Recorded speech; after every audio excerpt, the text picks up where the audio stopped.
Oke, Assalamualaikum warahmatullahi wabarakatuh. Selamat pagi para pendengar semua. Nah, di kesempatan podcast kedua pengembangan karakter kali ini, dari kelompok kami berkesempatan untuk berbincang-bincang dengan salah satu pemuda yang cukup inspiratif ya teman-teman di sini. Beliau sudah menerbitkan sebuah jurnal mengenai bullying dan anak PAUD. Mungkin teman-teman ada yang penasaran atau gimana sih? Kok bisa ya di PAUD kan biasanya anak-anak tuh main-main biasa aja gitu. Ternyata udah ada bullying juga ya. Nah, biar gak penasaran, nah, kita bakalan bincang-bincang bareng Kak Nopi. Jadi, halo, Assalamualaikum Kak Nopi. Waalaikumsalam, Kang Riki. Apa kabarnya Kak Nopi? Alhamdulillah baik, Kang. Alhamdulillah. Nah, Alhamdulillah mungkin buat selalu yang sehat. buat yang belum tahu, ini Kak Nopi kita pengen kenalan dulu sih sama Kak Nopi. Jadi Kak Nopi itu umurnya berapa tahun? Gimana sih? Apa sih gitu? Kayak gitu-gitu. Boleh kenalan dulu mungkin Kak Nopi. Eh, Mungkin ya udah tidak asing ya sama Kang Riki ini karena teman saya juga dari SMA 3 tahun ya, Kang ya. Iya. Di SMA kelas 11 ya. Kebetulan nama saya Nopi Nurul Hasanah dari SMA yang sama dengan Kang Riki, cuman sekarang universitasnya berbeda. Kebetulan saya juga usianya sama mungkin Kang, kelahiran 98. Oh, saya mah Berapa berarti? 99. 20. Oh gitu. Berarti lebih tua ya. Berarti berapa tahun ya? 21 atau 22? Iya. 22 tahun. Kuliahnya kebetulan di IKIP Siliwangi, Bandung, di Cimahi mungkin ya. Lebih tepatnya di Cimahi. Dan sekarang sama-sama lagi menjadi mahasiswa tingkat akhir mungkin ya. Dan cukup tugasnya banyak sekali gitu. Mungkin itu Kang, saya juga bukan cuma kuliah sih, kerja juga di PAUD sama di pesantren di Dinia, ngajar-ngajar anak-anak lah gitu. Alhamdulillah. Udah keren banget nih Kanopi nih, inspiratif banget juga. Jadi buat teman-teman mahasiswa yang masih mageran nih bisa dicontoh nih Kanopi sambil kuliah, sambil ngajar juga, berbagi ilmu buat anak-anak ya. Nah, karena kebetulan banget nih Kanopi itu ngajar di PAUD dan kebetulan di jurusan PG PAUD juga ya Kanopi kuliahnya. Ya, kebetulan ya sama. Nah, Kanopi di sini kami tuh sebenarnya penasaran sih kan ada salah satu tema yang diangkat oleh pemerintah itu adanya revolusi mental. Dan revolusi mental yang paling penting itu adanya pengembangan karakter. Dan pengembangan karakter di usia dini itu tentunya sangat penting ya, Kak. Dan karakter yang menjadi fokus yang ingin kami cari tahu itu tentang bullying atau perundungan. Nah, kalau pendapat Kanopi sendiri tentang bullying itu apa sih? Lalu menurut Kanopi sendiri kan biasanya anak-anak tuh kayak kenalnya itu cuma bercandaan biasa gitu ya. Nah, menurut Kanopi gimana sih ngelihatnya dari pandangan Kanopi tentang bullying, khususnya di sekolah anak-anak di PAUD ya? Menurut Kanopi gimana sih? Ya. Nah, sebelumnya mungkin saya menjelaskan dulu untuk tentang karakter nih ya Kang ya. Pendidikan karakter itu memang dimulai dari usia dini 0 sampai 8 tahun yaitu di PAUD. Nah, untuk jenjang tersebut memang ditekankan bahkan menjadi tujuan utama gitu ya dalam pendidikan, salah satunya adalah menanamkan karakter bagi anak. Nah, di PAUD tersendiri memang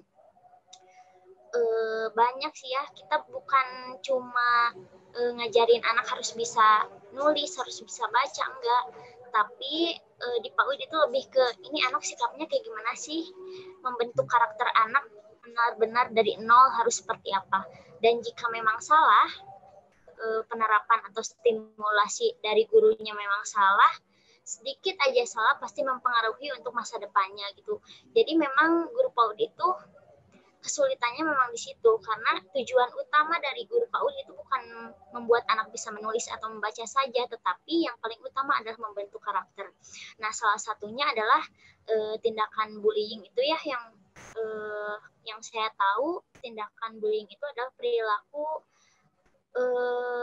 yang dengan cara menyakiti gitu ya, menyakiti dalam bentuk fisik atau lisan oleh seseorang atau kelompok tertentu yang memang kelompok itu lebih kuat mungkin ya.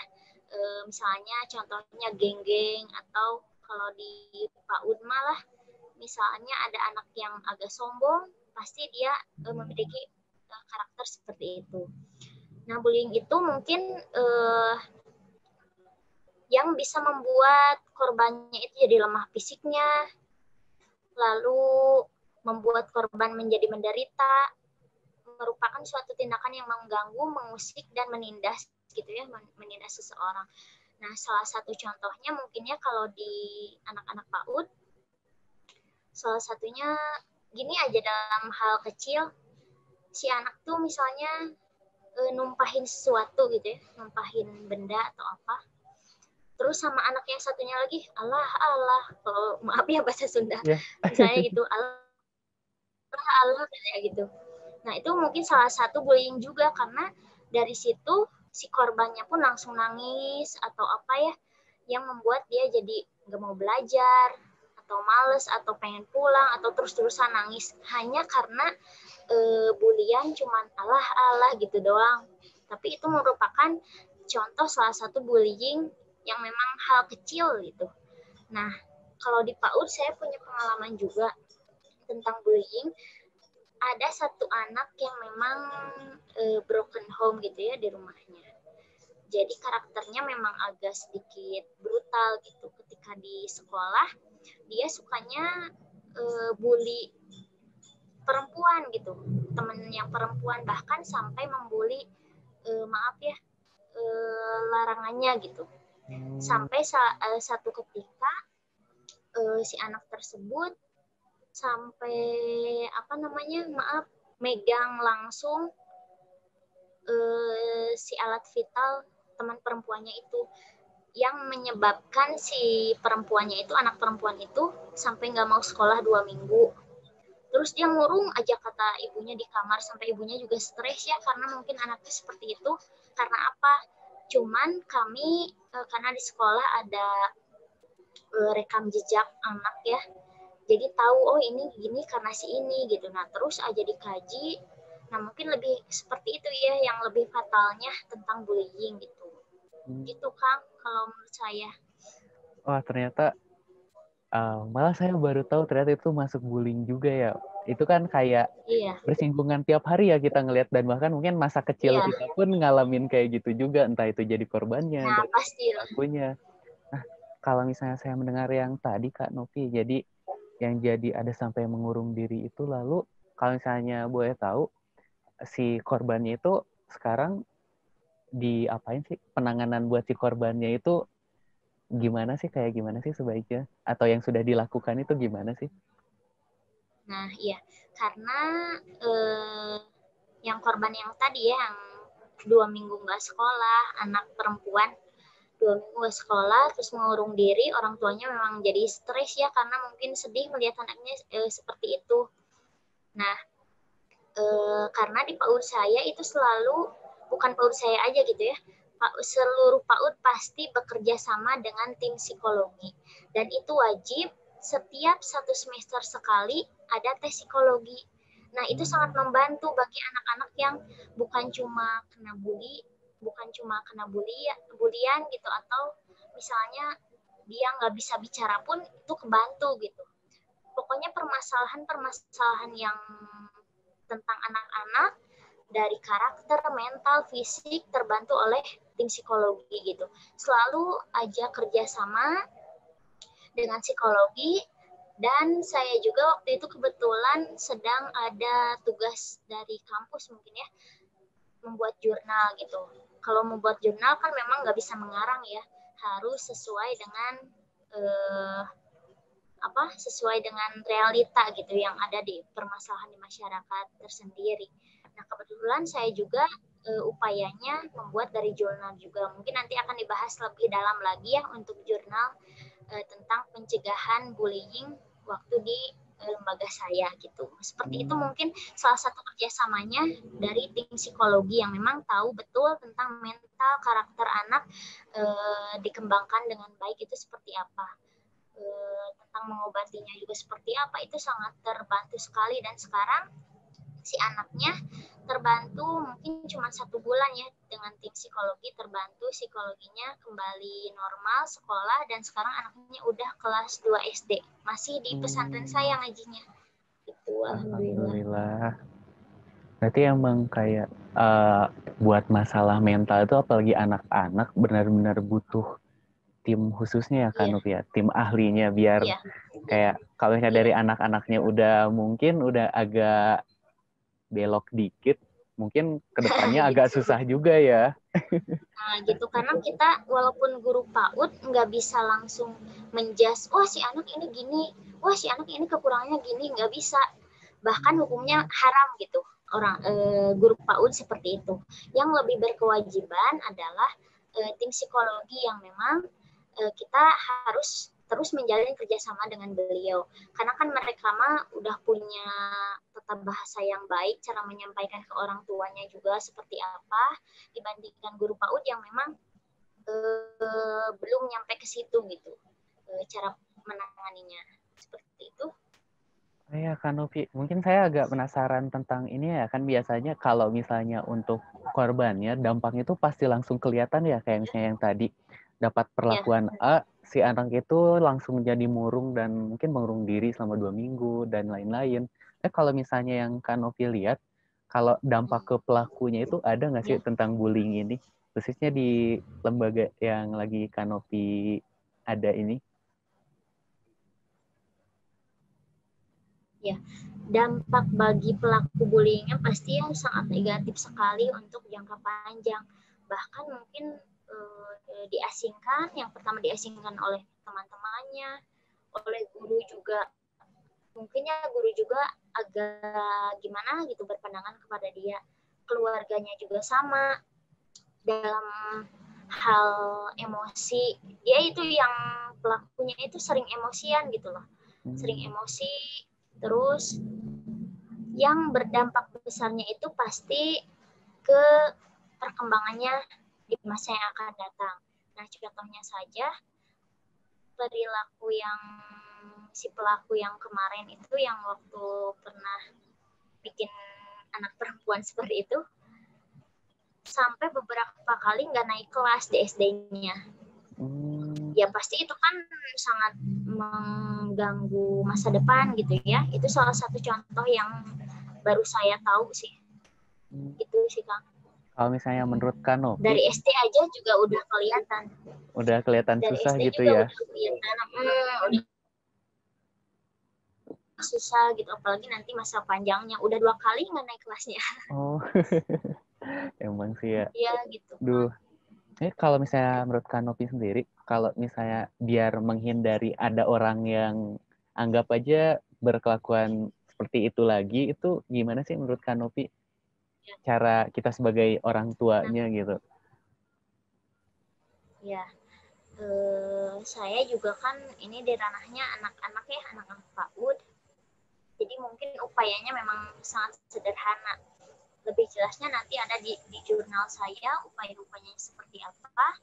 Apalagi sekarang kan di masa pandemi COVID ya, di masa pandemi COVID memang sangat mempengaruhi. Yang pertama mungkin karena si anak memiliki perilaku seperti itu karena pergaulan bebas. Yang kedua, si anak kan sekarang di masa pandemi COVID ini tidak sekolah, jadi mempunyai waktu bermain yang banyak gitu. Bahkan udah bosan di rumah terus, jadi nyarinya yang enak-enak keluar. Terus yang paling parah, tidak ada kontrol dari orang tua. Nah, jadi anak tuh nggak tahu anaknya lagi main sama siapa, di mana, sampai kapan mainnya, orang tua bahkan nggak peduli gitu, karena sekarang lagi COVID, ketika anak di rumah orang tua malah stres gitu, udahlah jigoe main kemana gitu lah ya. Nah itu salah satu contoh hal yang memang orang tua tidak kontrol gitu. Terus yang memang menjadi kondisi yang menyebabkan si anak memiliki sifat bullying seperti itu adalah mungkin broken home ya, broken home yang memang sangat mempengaruhi. Nah setiap semester mungkin saya selalu memberikan parenting di sekolah. Parenting itu apa ya, mungkin sedikit arahan untuk orang tua. Bagaimana ketika libur si anak-anak harus selalu terkontrol dan selalu diberikan tugas agar orang tua tidak melepaskan anak. Kuncinya memang satu, ada di orang tua. Jadi orang tua ketika anak-anak, apalagi anak PAUD, anak usia SD, ketika main harus memang dikontrol, tahu mainnya dengan siapa, tahu mainnya di mana, dan harus disiplin waktu. Misalnya main jam segini, harus pulang jam segini. Nah itu yang paling penting. Karena kalaupun di luaran sana pergaulannya sangat negatif gitu ya, tapi kalau dari pendidikan di rumahnya bagus dan kuat, mau segoyah apapun di luar pasti nggak akan runtuh gitu si anak itu. Seperti itu sih Kang. Berarti memang kunci utamanya itu memang ada di pengawasan orang tuanya gitu ya Kak. Mau kayak gimana pun di luarnya, selama dari tingkat keluarganya itu sudah punya pegangan, pasti anak-anak itu udah punya karakternya sendiri gitu, punya karakter yang kuat, supaya nggak ada di lubang bullying kali ya. Nah, dari tadi mungkin bicara tentang jurnal, nah Kak Novi boleh diceritakan nggak sih Kak, jurnalnya itu tentang apa, terus kan ini upaya penanganan bullying ya, jurnal tentang Kak Novi itu. Kiat-kiat itu kayak gimana sih? Boleh diceritain mungkin Kak? Boleh, mungkin saya boleh sambil share screen? Ya, boleh. Boleh ya. Tapi belum bisa ya? Bentar. Oh ya, dicoba lagi Kak. Siap, bisa.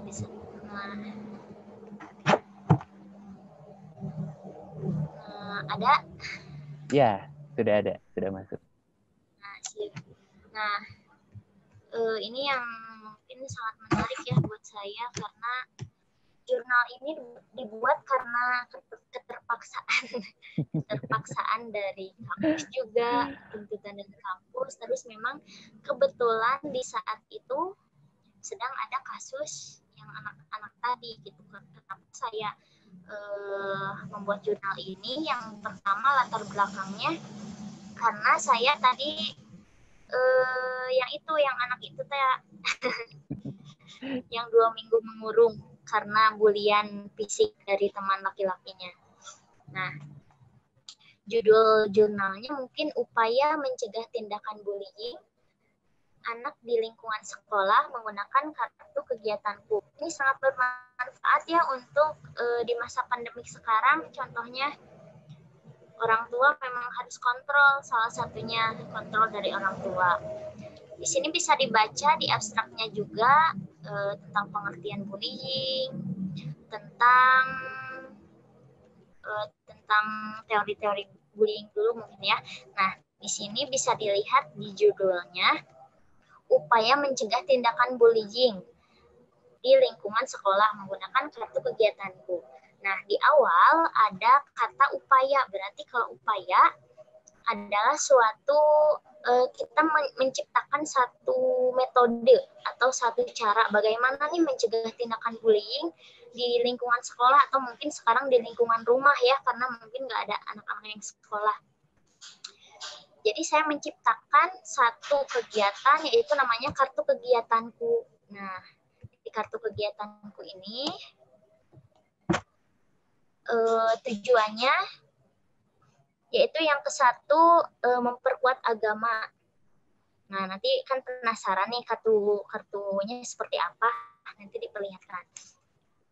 Tujuannya adalah manfaatnya memperkuat agama, yang kedua membentuk karakter positif tentunya bagi anak. Terus yang ketiga dapat memilih teman. Yang keempat, memperkuat hubungan dengan orang tua. Yang kelima, waktu luang anak terawasi dengan baik. Yang keenam, membatasi pergaulan dan waktu di luar rumah. Nah, ini kan yang memang jadi kunci utama, walaupun ya ini upayanya tidak besar, tapi terus dilakukan setiap hari, terbiasa, pasti akan bisa. Nah, mungkin saya stop share dulu. Mau diperlihatkan kartu apanya? Kartu kegiatan. Ya, boleh nggak? Ya, ya siap. Sebentar.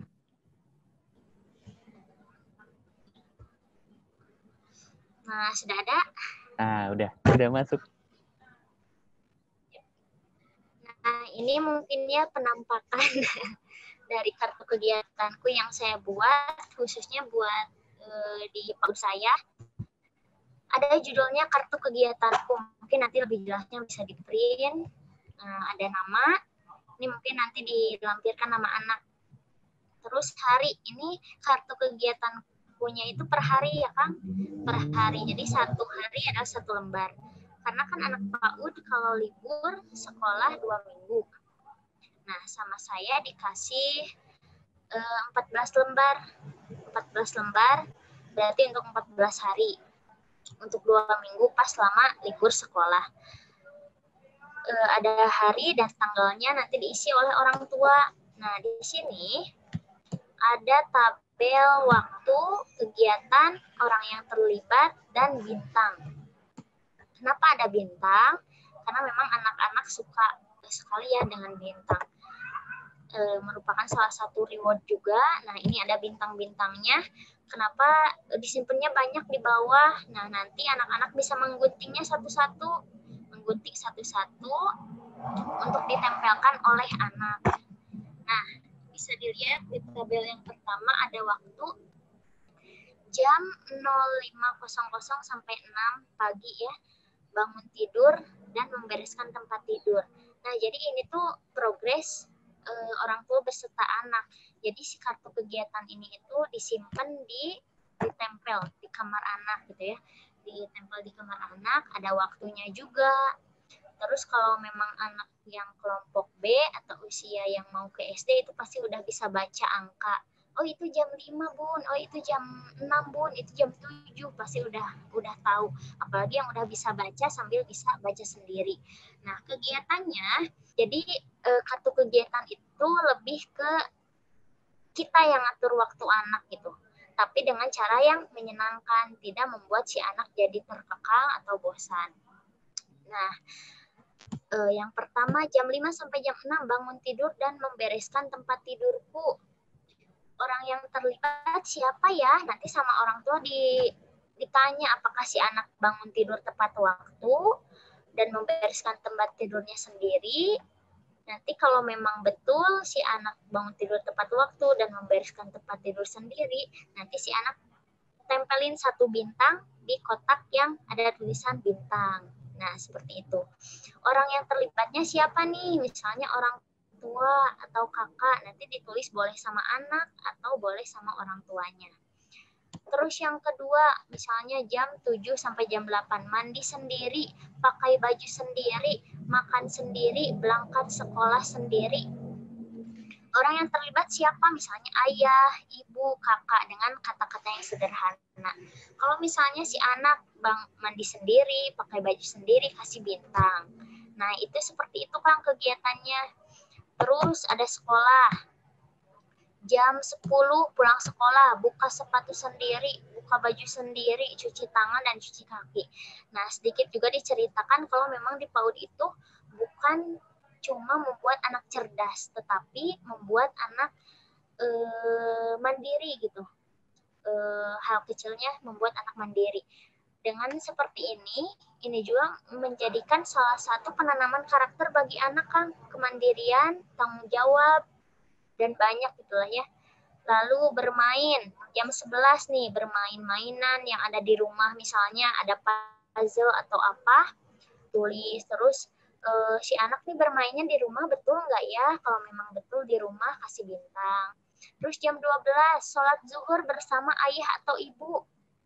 dilakukan tidak ya? Ini penanaman cinta keimanan juga mungkin ya.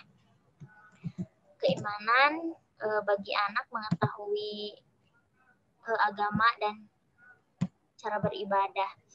Nah, ini juga salah satu penanaman karakter yang sangat baik bagi anak gitu ya. Nanti kalau misalnya si anak melakukan sholat zuhur bersama ayah dan ibu, kasih bintang 1 dan ditempelnya oleh anak gitu. Jadi si anak itu lebih suka nempel-nempelin bintang gitu. Walaupun misalnya sholatnya berhuri atau apa gitu ya. Yeah. Tapi dengan dia disiplin dan mau mengerjakan itu udah jadi poin besar gitu buat kita. Bermain di rumah atau di halaman sekitar rumah. Nah, di halaman sekitar rumah sama siapa nih mainnya? Di sini kan ditulis di tabel yang ini. Yang terlibat siapa aja, misalnya nama temannya Zakia, simpan di sini nama teman aku Zakia mah. Tadi aku mainnya sama Zakia, sama Ajam juga misalnya. Dikasih bintang 1. Terus ketika menonton televisi juga, menonton televisi edukasi untuk anak. Jadi bukan yang nonton ya udah nonton aja, enggak gitu buat anaknya. Jadi lebih ke yang edukasi dan tentunya diawasi oleh orang tua. Nah, yang ketiga ada berkemas untuk berangkat mengaji, karena di saya anak-anak PAUD itu kan jam 2 atau jam 12 udah zuhur pasti ada kegiatan ngaji. Nah, itu sangat penting buat anak, walaupun belum bisa tapi dia mendengarkan juga udah menjadi salah satu penanaman karakter untuk memperkuat imannya mungkin ya. Nah, jam 2 sampai jam 5 sore mengaji sholat asar bersama teman-teman. Nah, di pengajian saya itu wajib sholat asar berjamaah. Jadi mau si anak sambil heureuy, mau sambil jumpalik-jumpalikan, biasa kan ya anak PAUD sambil gitu-gitu. Tapi dia udah mau melaksanakan, pasti dikasih reward yang besar. Nah, terus yang selanjutnya juga bermain bersama teman di halaman rumah. Mainnya main tanah atau pasir dengan alat-alat bahan. Nah, ini ditentukan dari sekolah dan setiap hari kegiatannya berbeda. Dari 14 lembar itu, kegiatan bermain untuk anaknya berbeda. Misalnya hari Senin mainnya pasir atau tanah. Hari Selasanya mainnya air nih buat anak gitu. Karena kan di saya mah lingkungannya masih Sibolang mungkin ya, bisa disebut Sibolang. masih di lingkungan ya, Kak. perkebunan. Nah, gitu. Jadi ngasih tugasnya tuh yang ada di lingkungan gitu. Misalnya bercocok tanam bersama ibu di sawah, karena kebanyakan orang tuanya memang petani gitu. Nah, yang selanjutnya menonton televisi anak yang tentunya pasti didampingi. Kalau ada kartu kegiatan ini pasti orang tua memang mengawasi gitu. Lalu mandi sore, makan bersama ayah dan ibu, sholat maghrib bersama ayah dan ibu, itu menjadi hal yang wajib. Nah, yang terakhir itu dibacakan cerita oleh ayah dan ibu, itu merupakan salah satu progres wajib juga dari sekolah untuk anak. Dibacakan cerita oleh ayah dan ibu dan manfaatnya itu sangat besar untuk perkembangan otak anak ya. Sebelum tidur itu memang harus selalu ceritakan cerita, mau itu cerita tentang Nabi, dan kita pun memberi bukunya juga, bukan cuma memerintahkan nih harus baca cerita, enggak, tapi kita juga sambil memberikan bukunya, karena kan orang tua kadang males, nggak ada bukunya jadi nggak mau gitu. Nah, kita memfasilitasi.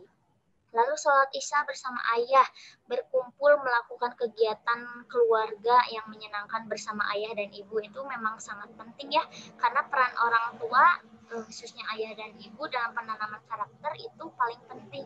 Al-Umum Madrasatul Ula. Jadi pendidikan pertama itu memang dari ibu atau dari orang tua, dari keluarga yang paling penting. Guru di sekolah hanya memfasilitasi saja, tapi yang paling penting, mau si anak itu baik atau buruknya tergantung orang tua dan dari lingkungan keluarga gitu. Nah, yang terakhir tidur. Nih si anak tidur nggak jam 9?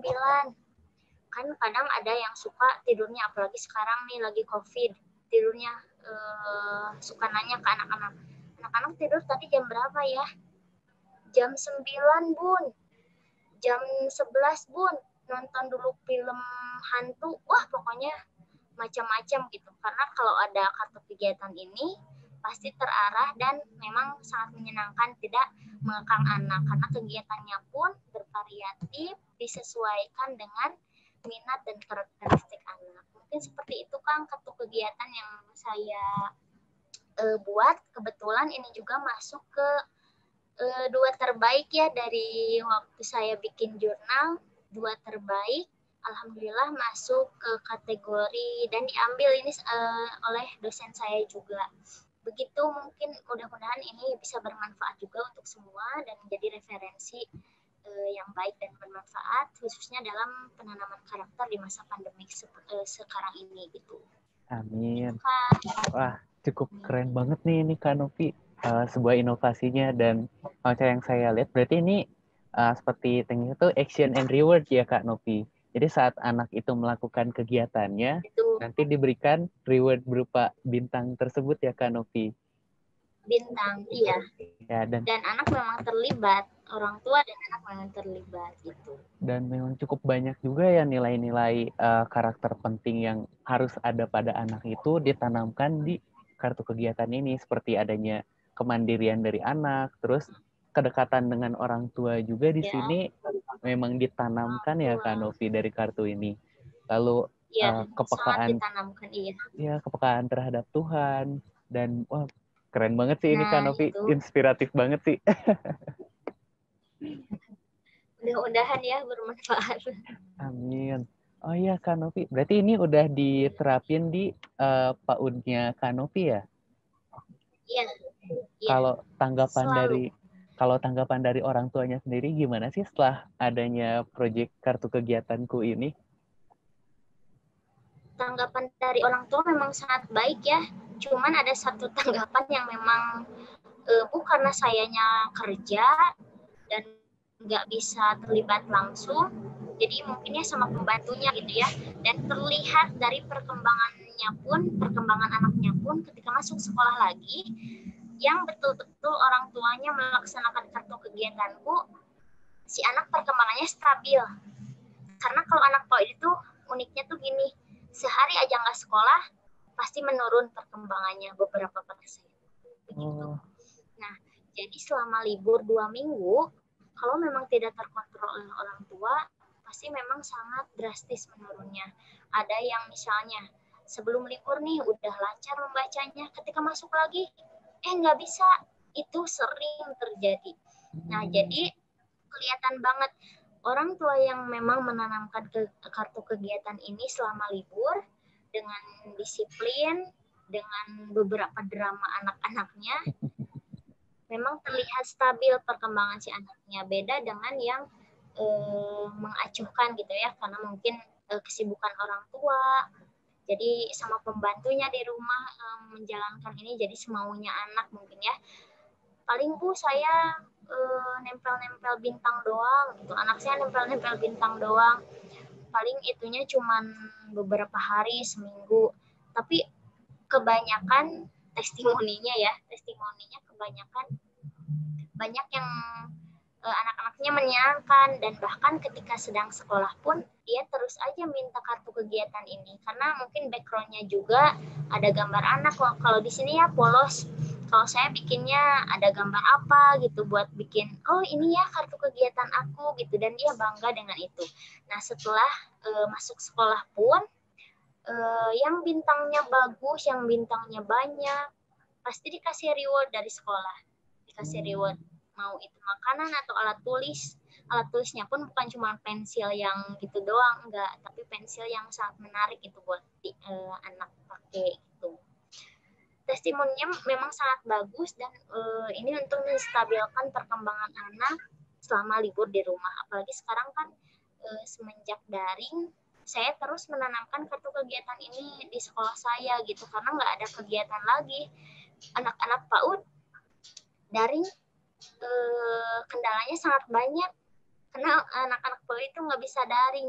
Salah satunya penanaman pendidikan karakter itu tidak bisa didaringkan. Pendidikan karakter tidak bisa didaringkan seperti itu. Nah, itu sih saya Kak Novi. Keren banget. Ya, Memang apa ya? amin, Kadang-kadang amin. mungkin untuk pendidikan PAUD tuh masih banyak masyarakat maupun orang tua yang berpikir mungkin ya sudahlah, yang penting anaknya bisa baca tulis, sisanya ya udah. Tapi ternyata di balik itu Nah, pendidikan PAUD itu salah besar, memegang peran yang sangat besar gitu ya Kak Novi buat perkembangan besar anak sekali. Iya, nantinya. besar sekali. Dan perkembangannya nggak bisa dilihat saat itu juga. Kalau misalnya penanaman PAUD-nya baik, nanti bisa dilihatnya pas kelas 3 SD. Dan setelah kita dewasa, umur-umur sekarang gitu, pas mau kuliah baru terlihat. Jadi ketika psikologi suka nanya, ini kuliahnya di sini. Ada yang seumuran. Yang seumuran si A misalnya kuliah. Si B mah enggak, pengangguran. Cuman maunya teh abring-abringan weh ngumpul gitu ya, pengangguran mah. Nah, psikologi suka nanya, yang si A ini PAUD-nya di mana ya? Yang si B ini PAUD-nya di mana ya? Yang si A menjawab, saya PAUD-nya di PAUD yang bagus. Oh, pantas karena dilihat dari masa depannya juga bagus. Dia kuliah dengan segala macam, ya walaupun dengan kondisi dan situasi yang tidak memungkinkan, tetapi dia teguh dengan keyakinan karena mungkin karakternya sudah kuat dari awalnya, dia terus aja mau gimana pun. Berbeda dengan si B yang memang orang keluarganya sangat memfasilitasi gitu ya, mau apa-apa juga bisa. Tapi kenapa dia cuman maunya main aja gitu, dan pas ditanya TK-nya di mana, oh dia nggak sekolah TK. Nah itu bedanya, pasti bisa dilihat pas nanti setelah besar gitu. Jadi tugas guru PAUD itu dunia akhirat lah Kang, istilahnya mah. Mau misalnya belokin ke kanan, belok ke kanan. Mau dibelokin ke kiri, belok ke kiri. Mau kita jatuhin pasti jatuh. Mau kita naikin pasti naik, seperti itu. Jadi tugasnya memang sangat banyak gitu. Dan banyak masyarakat yang bilang, oh guru PAUD mah cuman bisa nyanyi doang. Dan itu sangat salah besar. Dosa lah yang bilang begitu. Gitu kan. Iya. Emang gimana ya, pola pikir di masyarakatnya memang harus diperbaiki ya, apalagi di PAUD-nya itu emang harus benar-benar gitu kan, kayak buat anaknya juga memang jadi sebuah investasi lah di masa depannya gitu ya Kak Novi. Itu ya, seperti itu. Wah, cukup inspiratif. Bukan cukup lagi sih, ini sangat inspiratif banget nih bincang-bincang Amin, kali ini amin. dengan Kak Novi. Ya mudah-mudahan bisa bermanfaat bagi semua juga. Buat saya juga Amin. terus belajar. Lagi buat para pendengar ini, semoga saja bisa uh, memberikan informasi kepada tetangganya, kepada orang tuanya yang memang sudah punya anak dan anak di usia dini. Dan ini tuh memang penting banget gitu, pendidikan anak di usia dini itu Ya. jangan disepelein. Sama sekali jangan Nah, disepelekan. itu. Makasih banyak banget nih Kak Novi buat waktunya, buat Sama-sama, ilmunya, makasih, buat makasih. semua informasinya. Kan Amin, amin, ada amin. closing statement-nya nggak nih dari Kak Novi sebagai apa ya, seorang pemuda yang inspiratif gitu, dan sebagai salah satu guru juga, gimana sih buat kami Ya, para pemuda, para pendengar podcast ini, dan buat para orang tua juga, apa sih ya itulah closing statement-nya gitu. mungkin ya di akhir kata dari saya, mungkin di masa pandemik ini intinya perkuat iman dan imun. Nah, memperkuat imannya salah satu adalah di rumah keluarga. Bagaimanapun di luaran sana, pergaulan mau senegatif apapun di luaran sana, jika kita menanamkan nilai-nilai baik atau karakter baik di rumah, pasti mau segoyah apapun kita akan tetap berdiri. Mungkin itu Kang dari saya. Wah,